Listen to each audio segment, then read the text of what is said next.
Back in 1992, I worked as a caddy at an exclusive country club. The place had only 100 members, the kind of people whose names carried weight: actors, athletes, moguls. One day, I was caddying for a wealthy family when one of the brothers told me something that stuck with me ever since. His younger brother was about to get married.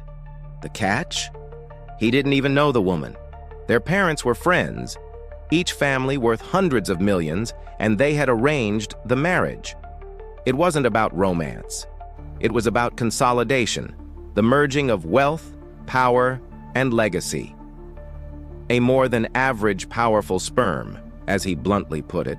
In other words, the union wasn't for love, but for strategy. That moment opened my eyes to something many of us feel today.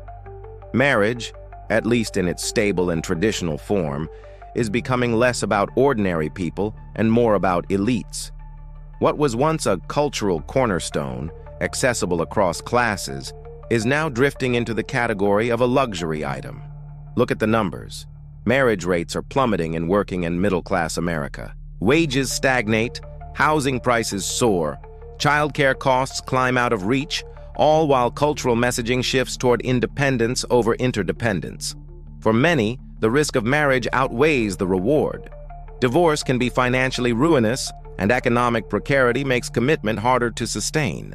Meanwhile, the wealthy quietly preserve their dynasties through carefully selected unions, whether arranged outright or shaped by tightly controlled social networks.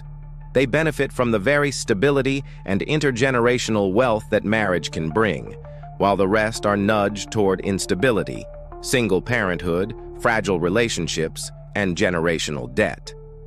The result? A widening chasm.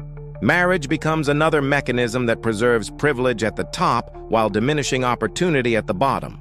A two-tier system, one where elites turn marriage into a merger and everyone else is left to navigate a collapsing institution. The irony is hard to ignore. The cultural narrative tells us marriage is about love, choice, and personal fulfillment. But behind the gated walls and manicured lawns, it is often about legacy, strategy, and the multiplication of wealth. The elites haven't abandoned marriage. They've fortified it for themselves. It's everyone else who has been priced out. And so we should ask, is the decline of marriage really about changing values, or is it about a system that quietly reserves stability for those who already have everything?